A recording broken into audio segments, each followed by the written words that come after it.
It's often said that love makes the world go round, and maybe it's true. But whether you're married, living together, or just dating, being in love doesn't always mean being faithful. Today on Family Matters, we'll explore the controversial topic of infidelity.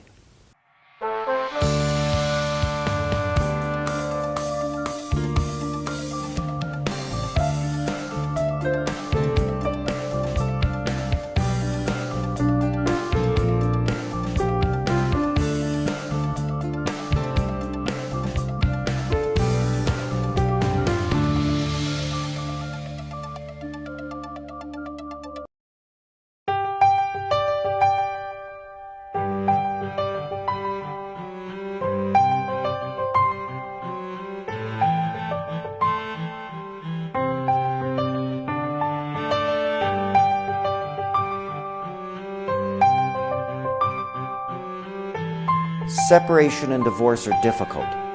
You have rights. We fight for them.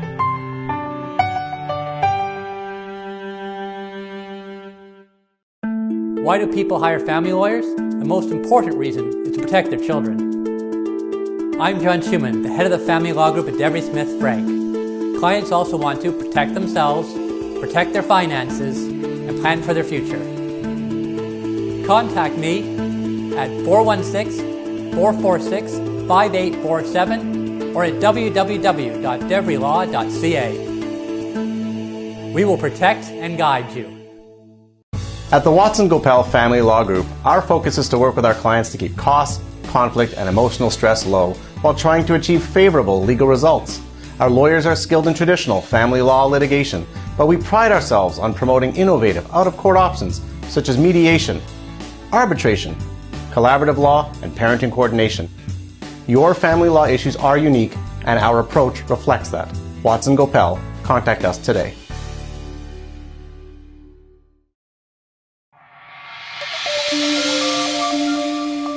Experts tell us that infidelity accounts for the vast majority of marriage breakups.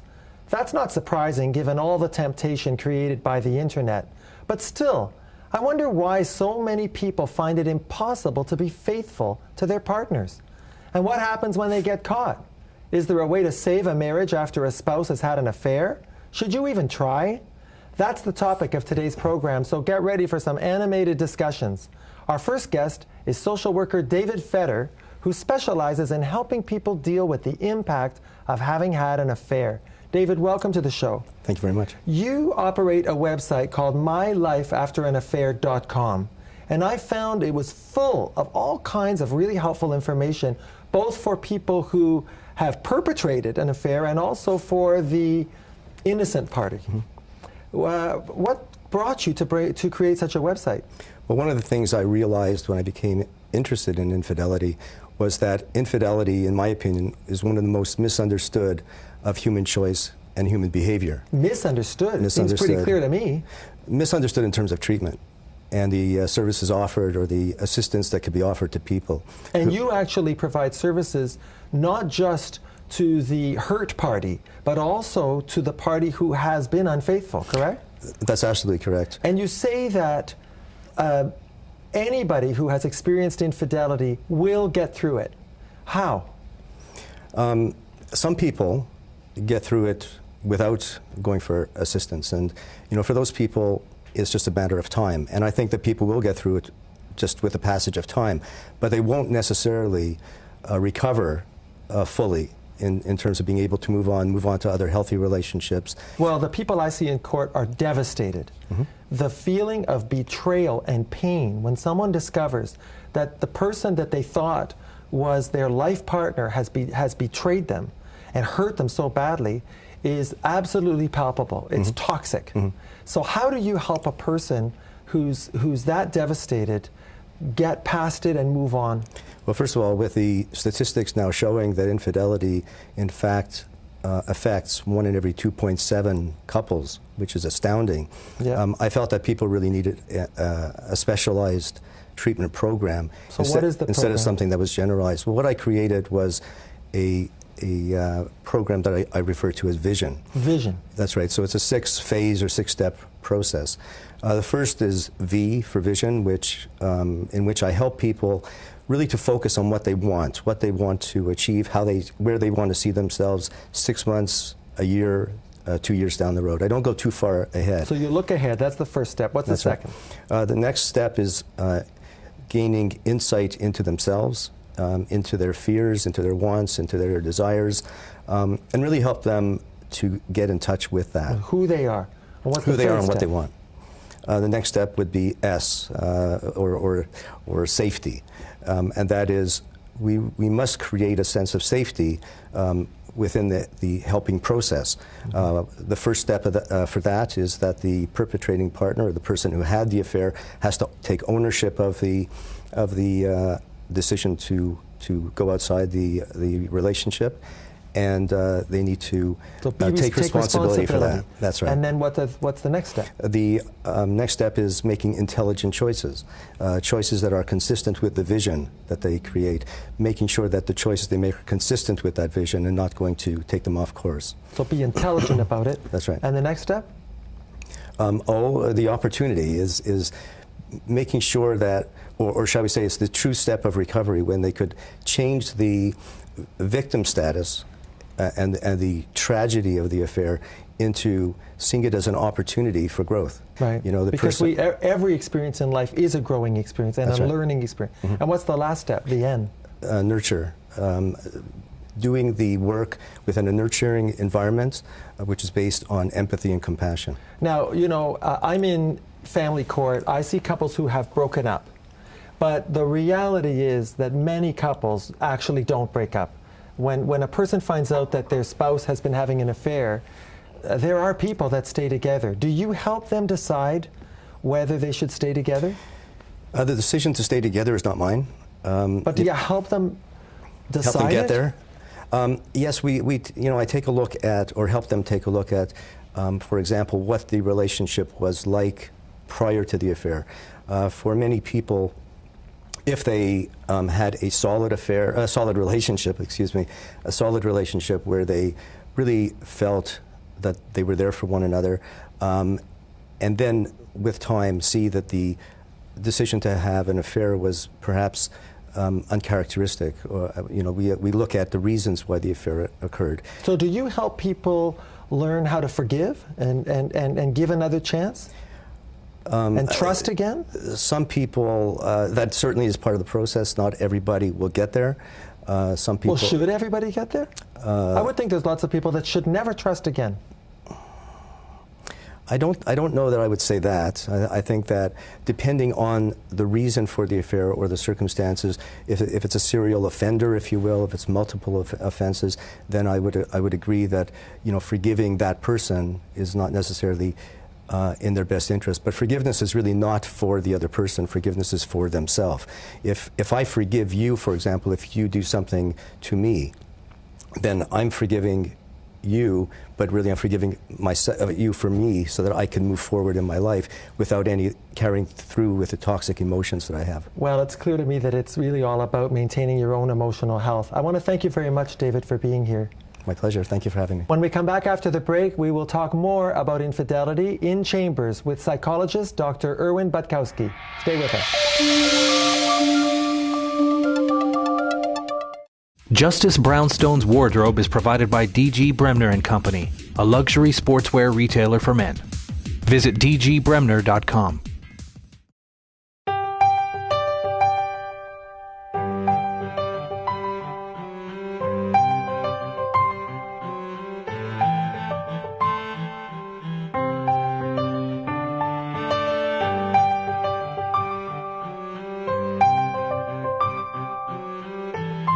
Separation and divorce are difficult. You have rights. We fight for them.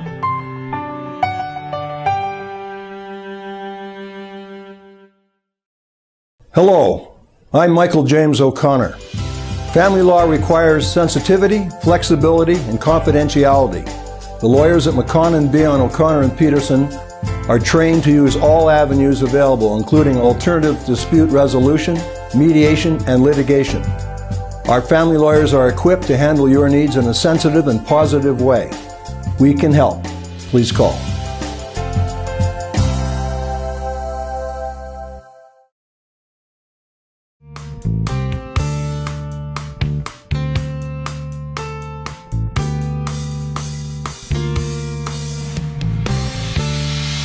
We are back with our discussion of infidelity. I'm pleased to welcome Dr. Erwin Batkowski, who is a psychologist with over 30 years' experience working with parents and children. Dr. Batkowski, welcome to the show. Thank you. Thanks for having me. We are talking about a very sensitive issue that impacts so many relationships and families. And I understand that you work with couples who have come to you trying to salvage their marriages after an infidelity has been discovered. Yeah, it's not an uncommon occurrence in my practice. Do you find that it is possible to really salvage a relationship and restore it to the level of trust that there was before it was discovered? Well, I think infidelity is experienced by those who are victimized by it as a tremendous betrayal and a fundamental betrayal of basic trust in a relationship. And while couples do work at reconciling and repairing their relationships, I've never been convinced that you can ever successfully repair such a breach of trust. And I think either at conscious or unconscious levels, even if there is no further infidelity, suspicions continue. And you know, when your wife or husband is a little late coming home from work, you know, you feel a little bit anxious. And so I don't think it's possible to fully restore it, no. And yet we know that many relationships do continue on, either because of, well, I guess I should ask you, is there low self-esteem? Is there a financial codependence there? Is it because of the children? Well, I think the prospect of separation, of starting a new life, is very daunting for lots of people. It's a scary thought. And so people convince themselves that it's better to stay and that they can forgive and they can overcome it fundamentally. And by telling themselves these things, they're able to successfully sustain a relationship, but I'm not sure it has the same quality. But there must be some perpetrators, I don't know how many, but there must be some who are truly sorry.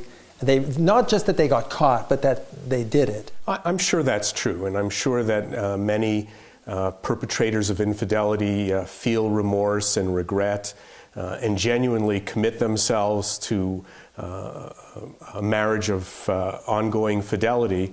But I think there's also some who tell themselves that and believe it until the next time. Do you ever suggest to someone, look, you're fooling yourselves, you're not going to make it, you should try to find happiness somewhere else? Well, my job as a psychologist is not to decide for my clients what they want to do with their lives. It's to guide them toward the goal that they state they have when they come to see me. But I'm certainly often thinking that it's not going to work and inevitably this is going to fall apart.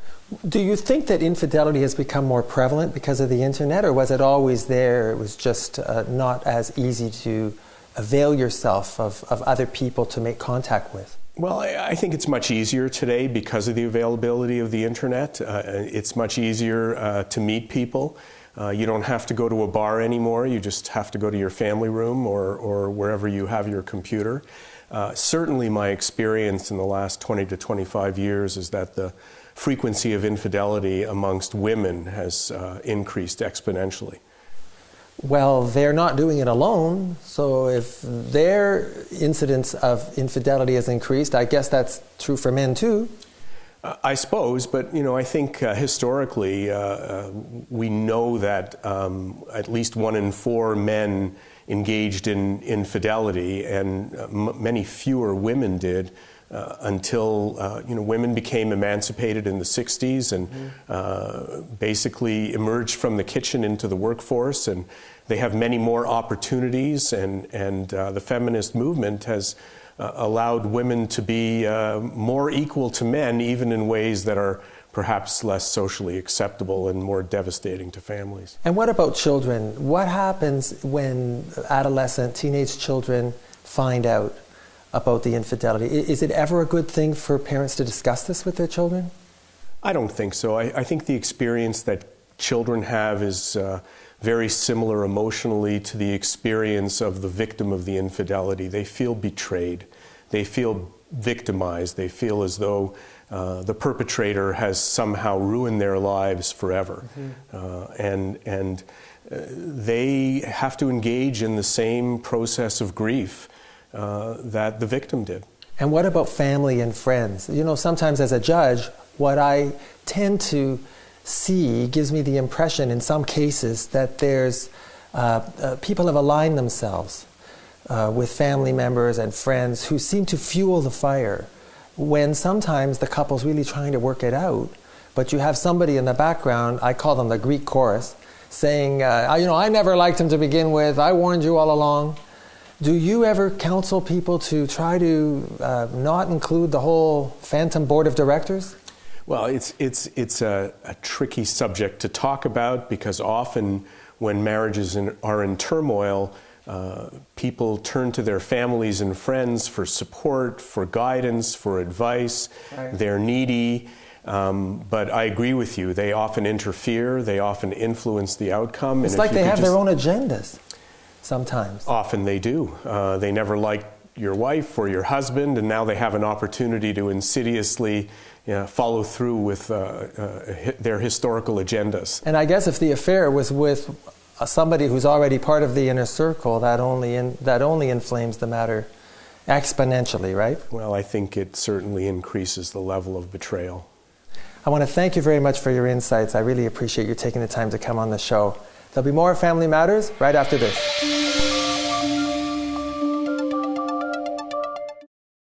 People often ask the family lawyers at Devery Smith Frank if we can protect their rights without going to court. We know how to get people the results they want, through mediation, arbitration, or collaborative law, often without the stress and hostility. Our full-service firm will protect you, your children, and your finances, in or out of court. Contact us at 416-446-5847 or online at www.deverylaw.ca. Hello, I'm Michael James O'Connor. Family law requires sensitivity, flexibility, and confidentiality. The lawyers at McConn & Beon, O'Connor & Peterson are trained to use all avenues available, including alternative dispute resolution, mediation, and litigation. Our family lawyers are equipped to handle your needs in a sensitive and positive way. We can help. Please call.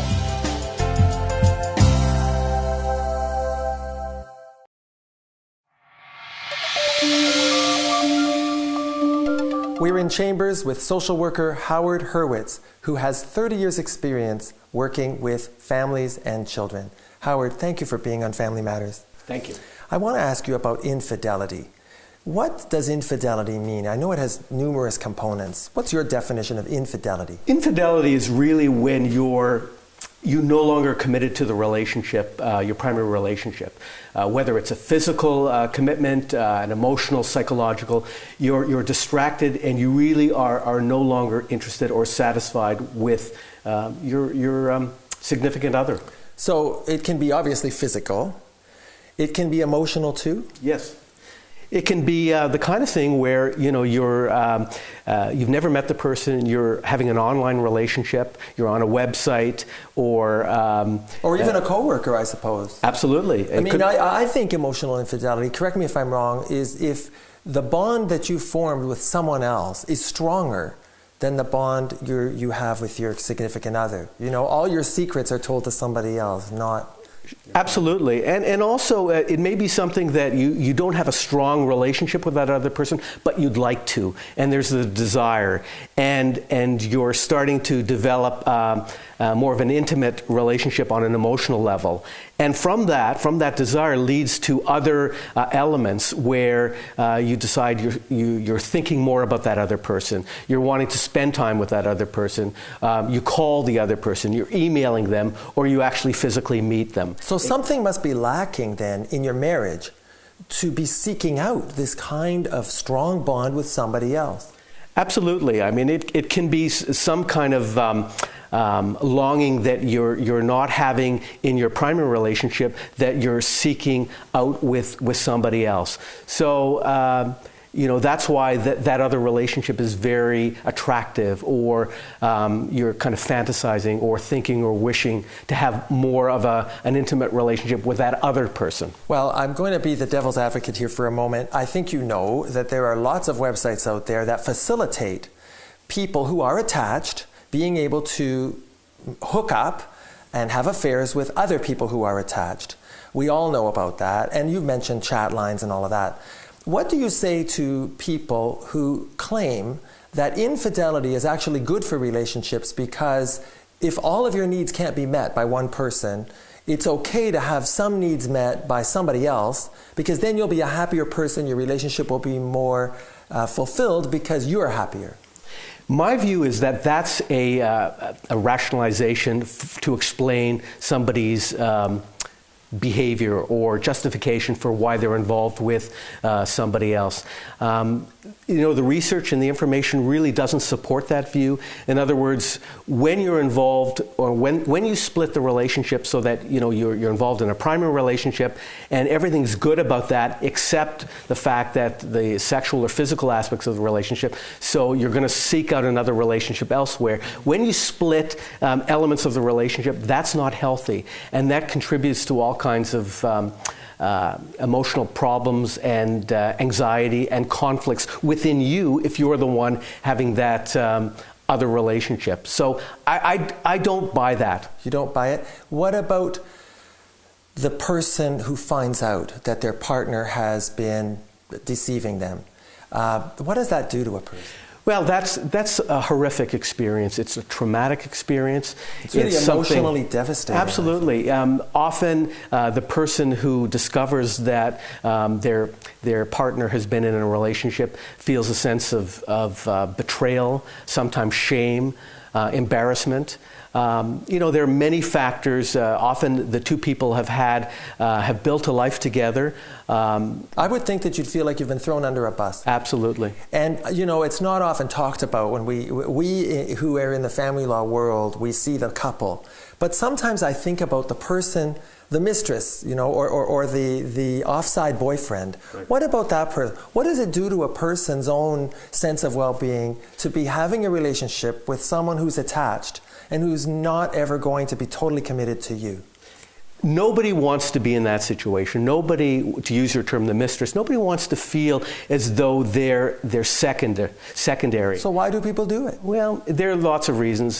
Sometimes, I think that they could feel a sense of that there's nobody else in their life. They may have... You mean this is the best they can get? For some people, that could be it. I think... But what about this whole friends with benefits thing? Yeah. It's very popular now. You hear people say, well, I have a busy life, I'm a busy professional, that's all I've got time for. Actually, a relationship with a married man or woman is just right for me because it fulfills a certain need and I don't have to worry about a commitment. Well, I think that's symptomatic of the fact that that's also an excuse, that really they're not capable of having or not choosing to have a full, comprehensive, emotional, physical, sexual relationship. I think things become very problematic when we start to compartmentalize aspects of our relationship and say, well, I'm going to have 90% of my relationship is going to be with the primary person, whether it's a husband, a wife, boyfriend, girlfriend, and then 10%, the sexual part, I'll go elsewhere. And is it even possible, if you're having a long-term relationship with someone, to just keep it sexual? Don't the emotions get in there somewhere?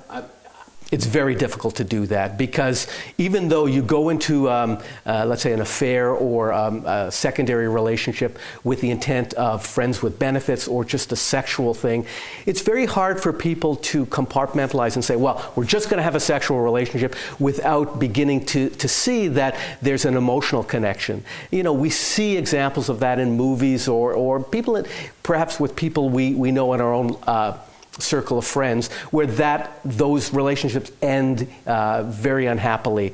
It never works out. Well, it's obviously a much more complicated conversation than one would think at first blush, and I thank you very much for being here to share your thoughts with us. When it's hard to meet or even talk together, put the power of computer software and trained negotiators to work for you. Lawyers, mediators, and families can harness Smart Settle software to produce high-value agreements for separation, estate, and elder care. Smart Settle software can help parties reach an agreement worth 10 to 20% more value for everyone. Get connected, get smart, get settled. Learn more right now at smartsettlefamily.com. It can be difficult to talk with family about estate planning at the best of times. Many families don't talk enough about the issues they face, such as remarriage or the family business. Hi, I'm Jim Doyle. I help navigate the complexities of today's modern family when it comes to integrating your investment and legacy planning needs. Wouldn't it be nice to see your professional advisors speaking to you with a common voice? When protecting your legacy is important, ask how Jim Doyle and Investors Group can help.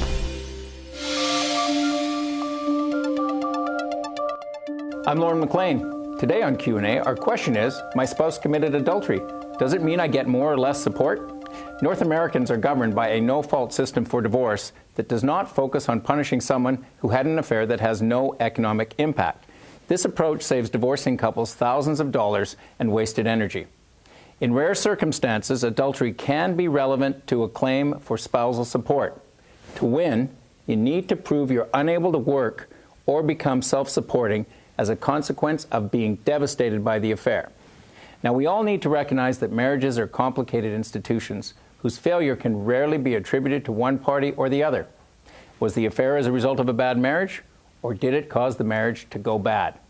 Because it's often impossible to tell who's at fault, courts by and large eliminate conduct from the analysis of financial entitlement. Remember, the winners in divorce are those who can move on to a satisfying post-separation life free of bitterness and recrimination. Thanks for watching. For extended interviews and exclusive content, please visit our website at familymatterstv.com. If you'd like to submit your legal question to our Q&A, go to advicescene.com. I'm Justice Harvey Brownstone. See you next time.